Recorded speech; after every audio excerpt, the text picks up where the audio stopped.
ذهنتون و قفسه سینه‌تون و قلبتون قبرستانی از ایده هاست. خیلی ایده داشتید ولی همیشه در حد یک ایده مونده. خیلی از آدم ها ممکنه الان این رو وقتی من میگم واقعا احساس کنید، با خودتون میگید این آدم که از من استعدادش بیشتر نیست، و یا حتی گاهی اوقات میگید ایده من و فکر من و استعداد من در این زمینه از این آدم خیلی بیشتر هست، ولی اون الان موفق شده، ولی اون الان داره دیده میشه. سلام دوستان عزیز، وقت شما بخیر، امیدوارم حالتون خوب باشه. امروز میخوایم درباره تله تحلیل بیش از حد صحبت کنیم.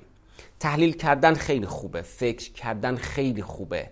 اینه که شما قبل از انجام یک کاری دو تا 4 تا کنید واقعا عالی هست. ولی میدونید مشکل کجاست؟ وقتی که درگیر این تله بشید که فقط فکر کنید.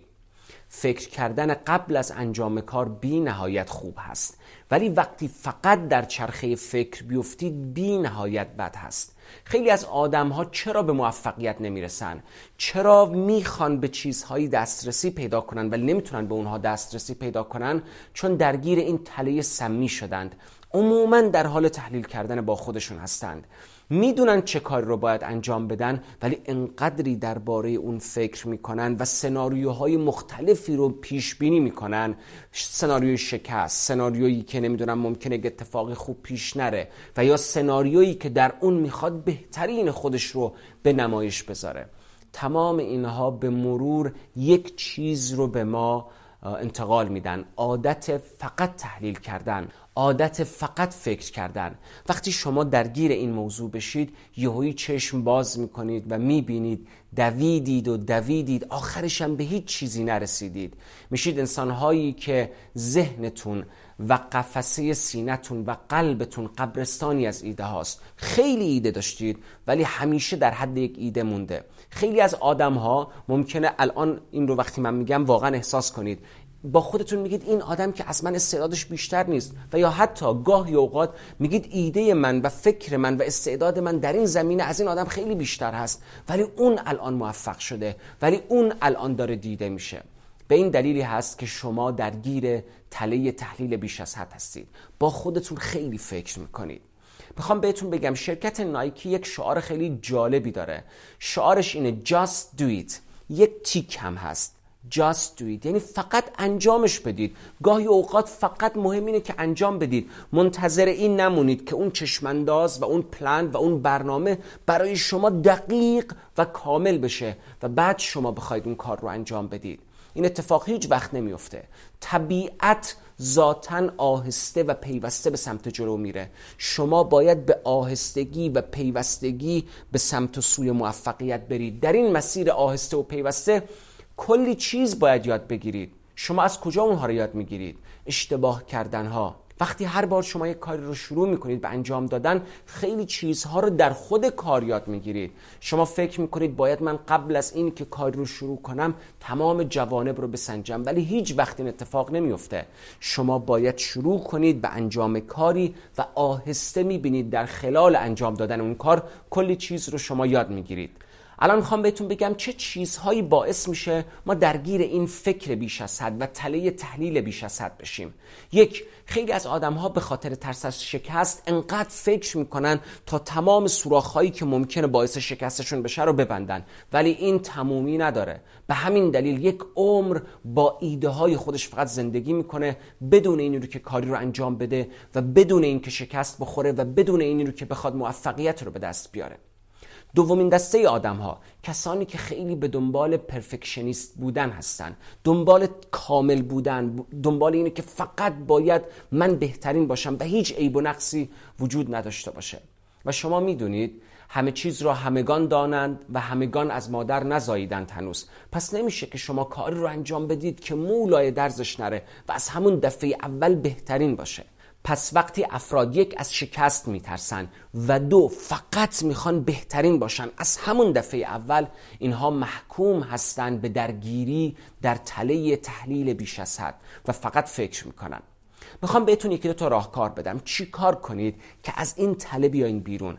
اولین مورد، دیدگاهتون رو نسبت به شکست تغییر بدید. شکست به اون مفهومی که ما از اون فرار میکنیم بد نیست. شکست ها پیامی دارن با خودشون. شکست ها میان به ما بگن که در این بخش از زندگی خودتون و یا شخصیت خودتون و یا مهارت خودتون مشکل دارید، باید این رو تغییر بدید. پس این شکست به ما میگه یه چیزی باید تغییر کنه. شکست بعدی میگه یه چیز دیگه ای باید تغییر کنه. شکست بعدی میگه هنوز تغییر ندادی، کماکان باید تغییر بدی و بعد یک زمانی متوجه میشی که موفق شدی. و ما هممون از موفق شدن و موفقیت خوشمون میاد، ولی ما مدیون شکست های قبلی هستیم. شکست هایی که به ما درس دادن به کدوم مسیر باید تغییر جهت بدیم و به کدوم مسیر باید حرکت کنیم. پس شروع کنید در مسیر. شکست ها به شما آموزش خواهند داد که به چه شیوهی باید کار کنید. دومین مورد، به دنبال کاملگرایی نباشید. ذهنیت خودتون رو تغییر بدید به سمت رشد. اینه که هر روز باید من رشد کنم، نه اینه که از همون اول تاپ باشم و تا آخر در اون تاپ بودن خودم بمونم. این هیچ معنی و مفهومی نداره. پس ما ذهنیتمون رو نسبت به کاملگرایی و کمال طلبی با تغییر بدیم. درسته کمال خودش خوبه، تکامل خوبه، ولی وقتی که به صورت افراطی همیشه بخواید از همون دفعه اول کاملگرا باشید، این باعث میشه که شما هیچ وقت شروع نکنید، چون خودتون میفهمید که هیچ وقت دفعه اول دفعه کاملتون نیست. شما بارها و بارها باید یک کاری رو انجام بدید تا به مرور تبدیل بشید به یک انسان موفق و به مرور نزدیک بشید به نسخه های بهتری از خودتون. پس ذهنیت اینه که از اول باید همه چیز کامل باشه رو تغییر بدید به ذهنیتی که هر روز یکم باید رشد کنم، هر روز یکم باید برم به سمت جلو. این دومین راهکار بود. سومین راهکاری رو که میخوام بهتون بدم این هست، برای کارهایی که میخواید انجام بدید حتما زمان تعیین کنید. یک ضرب الاجل تعیین کنید، یک ددلاین بذارید. بگید من تا فلان روز یا فلان هفته این کار رو باید انجامش بدم. به این کاری ندارم که آیا در اون زمان من ممکنه پرفکت باشم یا یه مقدار ممکنه پایین تر باشم. به هر حال این کار رو باید شروع کنم و انجام بدم. مثل همین کاری رو که الان من دارم انجام میدم. پس از سالها تصمیم گرفتم که یوتیوب برای دوستانی که نزدیک من نیستن، در کشورهای دیگه هستن، شهرهای دیگه هستن، مطلب آماده کنم. باور میکنید 2 سال داره میگذره و هی میگم از امروز، از فردا، از این هفته، از هفته بعدی به دنبال این هستم که این کتاب رو هم مطالعه کنم، فلان کتاب رو هم مطالعه کنم، روی این موضوع هم یکم فکر بیشتر کنم تا بهترین رو برای شما آماده کنم. و اولین آموزش من برای دوستانی که نزدیک من نیستن باید بهترین باشه.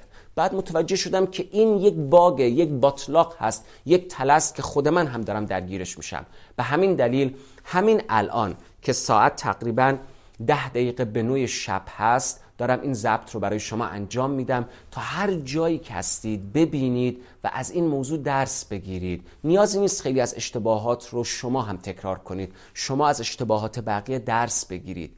به قول علی علیه السلام میگه سعادتمنده کسی که از بقیه درس بگیره و شقاوتمنده و بدبخت کسی که خودش درس بخواد بشه همیشه برای دیگری. تا جایی که میتونید از دیگری درس بگیرید و بعد از اون برید درس‌های دیگری رو خودتون تجربه کنید و شروع کنید.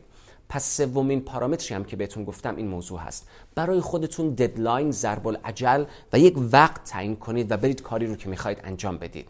چهارمین پایه‌ای که باید شما بدونید این هست: فقط برید که انجامش بدید. گاهی اوقات فکر زیاد شما رو فلج میکنه، گاهی اوقات تحلیل بیش از حد شک و تردید در وجود شما به وجود میاره. گاهی اوقات فقط فکر کنید تا اندازه‌ای که بفهمید آیا این کار مفید هست یا مفید نیست، آیا تونستم مقدماتش رو یاد بگیرم یا نه. بدونید بقیه این اتفاق قرار در خلال انجام دادن برای شما واضح بشه، آشکار بشه و یاد بگیرید. پس امیدوارم هر جایی که هستید، هر کاری که در ذهنتون هست، میخواید مطالعه رو شروع کنید، میخواید کسب و کار خودتون رو شروع کنید، میخواید فن بیان یاد بگیرید، میخواید یک خصوصیت خاصی رو در خودتون به وجود بیارید، یک عادت خاصی رو در خودتون به وجود بیارید، مهم نیست چقدر در اون کار الان خوب هستید یا نه، هر چقدر کم، هر چقدر جزئی، ولی از همین الان شروع کنید. مطمئن باشید این میشه نقطه عطف زندگی شما. موفق باشید.